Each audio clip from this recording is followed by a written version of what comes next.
Assalamualaikum warahmatullahi wabarakatuh. Perkenalkan, nama saya Muhammad Rizky Maulana dari Prodi PLB. Saya akan menjelaskan materi tentang terapi bermain untuk mengatasi permasalahan pada anak, terutama anak ABK.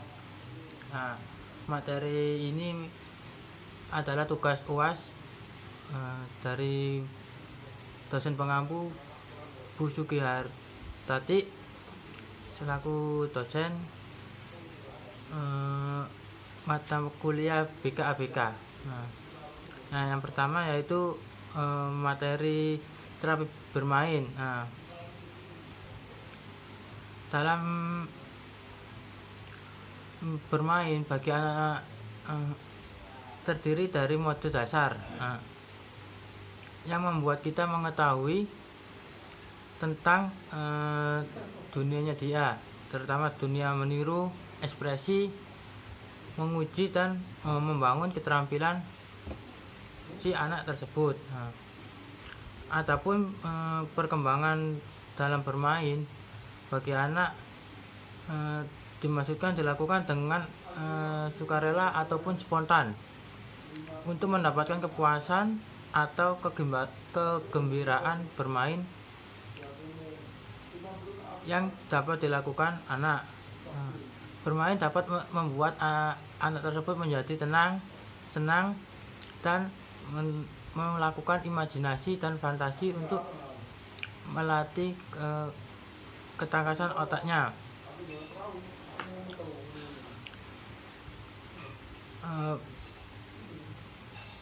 Bermain juga memungkinkan anak mengeksplor dunianya mereka, mencari bakat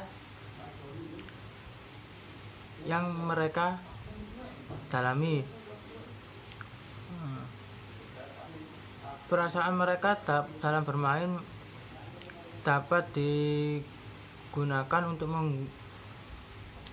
memikirkan dan melogika,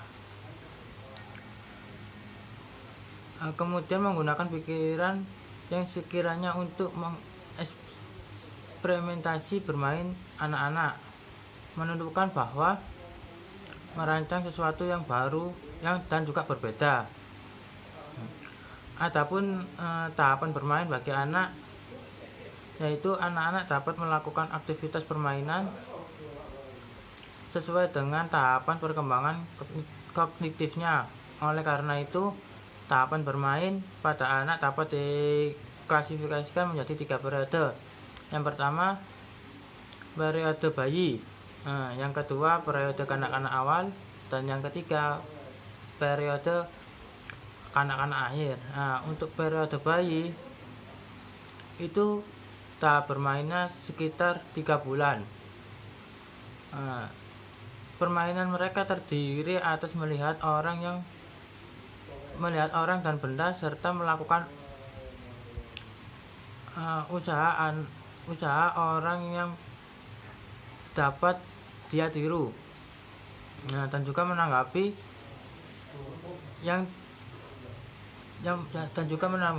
dapat mengendalikan tangan mereka. Dalam tahap periode bayi mengumpulkan informasi melalui sensori dengan memanipulasi objek dan menunjukkan motoriknya tertentu, seperti juga menggerakkan tangan, berbicara, menirukan orang. Dengan demikian, selama tahap pertama, anak-anak senang mengeksplor diri serta lingkungannya tersendiri. Untuk tahapan yang kedua, yaitu tahapan kanak-kanak awal, dimulai pada usia 2 tahun. Kemampuan untuk membuat simbol begitu sentral. Perkembangan intelektualnya dan juga bahasa. Permainan imajinasi umumnya terjadi pada anak 2 hingga 6 tahun. Permainan imajinasi meliputi permainan drama dan sosial drama.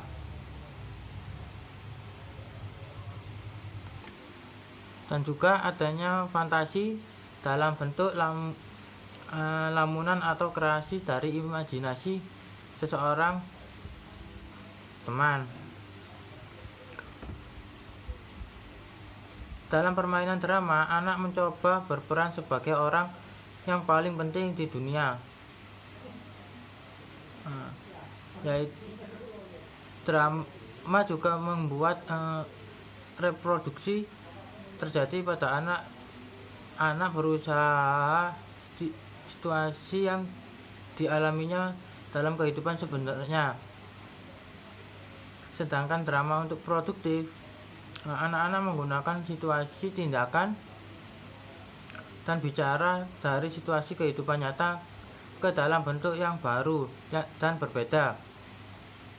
Dalam permainan, anak-anak berusaha memproduksi situasi yang telah diamati dalam kehidupan sebenarnya atau media massa dalam permainannya. Nah, adapun tahap anak-anak akhir, yaitu pada usia 7 hingga 11 tahun, mereka mulai permainan yang di dalamnya terdapat aturan permainan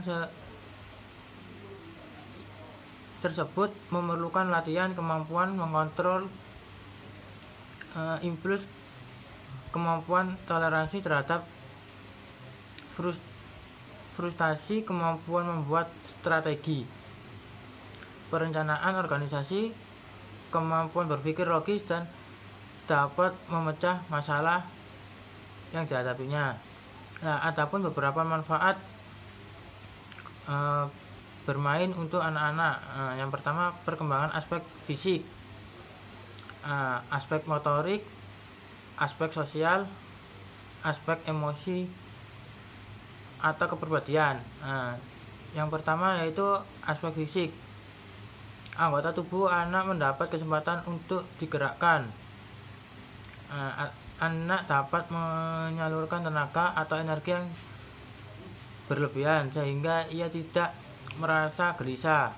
Untuk aspek motorik, kasar dan halus. Yang kedua, aspek motorik kasar. Yang kedua yaitu aspek sosial. Ia belajar tentang sistem nilai, kebiasaan dan standar moral yang dianut oleh masyarakat. Dan yang selanjutnya, aspek emosi atau kepribadian. Anak mendapat kesempatan untuk melepaskan ketegangan yang dialaminya. Selanjutnya, aspek kognitif.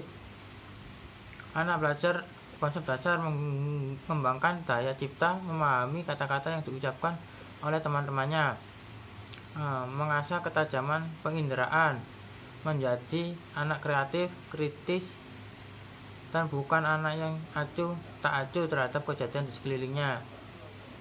Yang ketujuh, sebagai media terapi. Selama bermain, perilaku anak-anak akan tampil bebas dan bermain adalah sesuatu yang secara alami sudah dialami oleh seorang anak-anak sebagai media intervensi untuk melatih kemampuan tertentu dan sering digunakan untuk melatih konsentrasi. Adapun beberapa pendekatan untuk melatih bermain. Nah, untuk selanjutnya macam-macam pendekatan terapi bermain. Yang pertama itu menggunakan model Adrelium. Model ini menggunakan dasar teori psikologi individu dengan dasar filosofi, yaitu kemudian kehidupan sosial perlu untuk dimiliki, perilaku adalah tujuan melihat hidup secara subjektif, dan hidup adalah sesuatu yang khusus dan kreatif. Yang kedua, menggunakan metode terapi klien sentral. Teori yang mendasarkan adalah teori Rogers yang berpandangan bahwa model motivasi.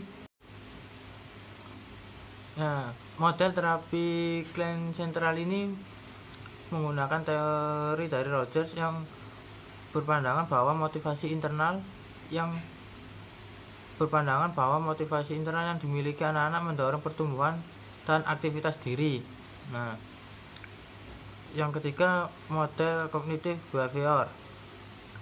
Model ini berpandangan bahwa anak memiliki pikiran dan perasaan yang sama seperti orang dewasa. Nah, yang ditentukan melalui bagaimana anak berpikir tentu tentang diri dan dunianya sendiri.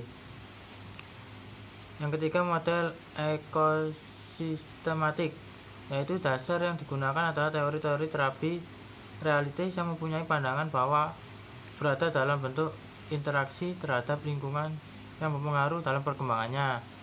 Nah, mungkin itu saja materi yang bisa saya sampaikan, kurang lebihnya mohon maaf. Terima kasih.